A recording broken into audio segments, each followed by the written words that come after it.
Now students, here we have a different kind of questions and we call it conversation analysis that was given to students in this exam. So the directions are: read the following transcript and choose the answer that is closest to each of the questions that are based on this transcript. So we have to go through the conversation and then when the question is asked, come back to specific portions and then decide what the answer could be. So we begin with some statement by Lucia Riley, and who is this? Global Editorial Director, the McKinsey podcast. Today we are talking about the next big arenas of competition, about the industries that will matter most in the global business landscape, which you describe as arenas of competition. What do we mean when we use this term? So the Global Editorial Director is asking this question to whom? Chris Bradley. Who is this? Director, McKinsey Global Institute.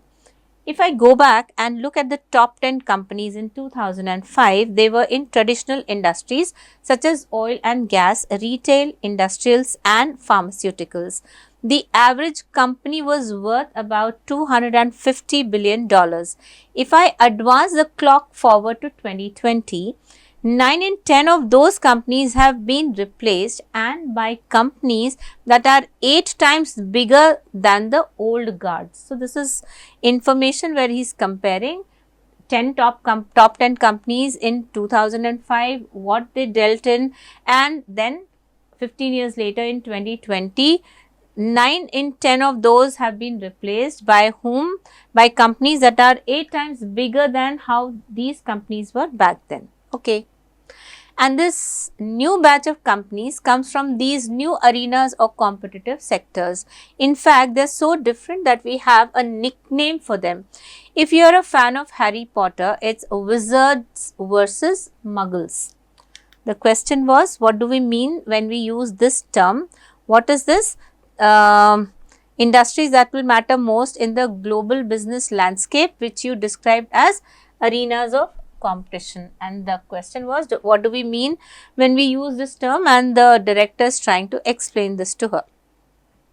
Arena industries are wizardish. We found that there's a set of industries that play by a very different set of economic rules and get very different results, while the rest, the muggles, even though they run the world, finance the world and energize the world, play a more traditional set of economic rules. The editor asks again, could we put a finer point on what is novel or different about the lens that you apply to determine what's a wizard and what's a muggle? So she's asking for some further clarification. Chris Bradley answers, wizards are defined by growth and dynamism. We looked at where value is flowing and the places where value is moving. And where is the value flowing? What we see is this set of wizards, which represent about 10% of industries, hog 45% of the growth in market cap. But there's another dimension or axis too, which is dynamism. That is measured by a new metric we've come up with called the shuffle rate. How much does the bottom move to the top? That's what is shuffling. It turns out that in this set of wizardish industries or arenas, the shuffle rate is much higher than it is in the industrial industry. Okay. Then Lucia Riley. So, where are we seeing the most profit? He again answers, the economic profit, which is the profit you make minus the cost for the capital you employ, is in the wizard industries. It's where R&D, research and development happens. They are 2 times more R&D intensive. They are big stars, the nebulae, where new business is born. That was the conversation. Now we have the questions. The first one, 35. In the context of the conversation, dynamism most closely refers to what? Is it the stability and predictability of traditional industries, the never changing reliance on established and unchanging business practices, the slow gradual growth and morphing of established companies, or the rapid and frequent changes in leadership and market position within an industry? The director has mentioned that the wizards, okay, the wizards represent about 10% of industries. They hog. So the word is important. Hog means to just gobble up 45% of the growth in market cap. But there's another dimension which is dynamism. This is measured by this new metric called the shuffle rate, and it turns out that this set of wizardish industries, the shuffle rate is much higher than it is in the traditional industry. So, how much of the bottom moves to the top? Now, based on this, we can actually eliminate the first three without much of discussion or too much of back and forth. Why? Because dynamism has to do with fast paced movement and not anything that is stable or predictable. So, one goes. 2, the never changing reliance on established and unchanging business practices is not it. Also, the slow gradual growth and morphing also doesn't match up. So, it is 4. What is it? The rapid and frequent changes in leadership and market position within an industry. The next one.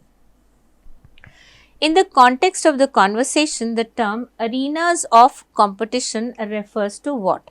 Specific companies that are considered to be powerful competitors, broad categories of industries where companies engage in competitive activities, physical locations where businesses compete can be eliminated without much of a discussion or any kind of brain work. Government regulations that control business competition is also something that we can eliminate. So, between 1 and 2, which is the correct choice? In the context of the conversation, the term arenas of competition. What is arenas of competition? Arenas of competition, what is it? About industries that will matter most in the business landscape, what Chris Bradley describes as arenas of competition. Now, he talks about companies that were around in 2005 and they were in traditional industries and they were replaced by those that have been in different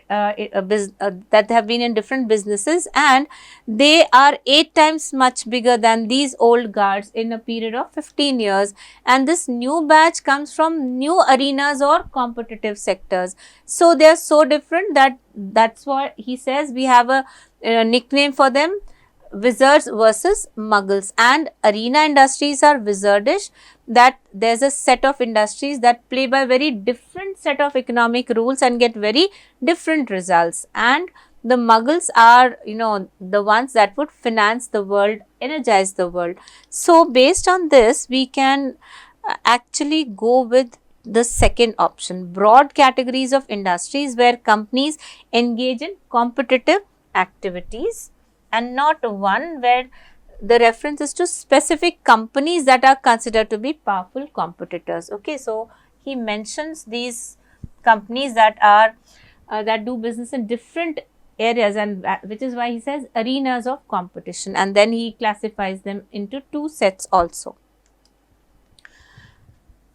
Question 37. Which of the following best and correctly summarizes the main idea of the competition? So, what is the main idea? The global economy. Now, the idea is that this person, Chris Bradley, talks about wizards, and he says that the wizards or the companies that he nicknamed as wizards are actually growing much faster, and the profits that they are generating are also much many times more than the profits that were raked in by those traditional industries.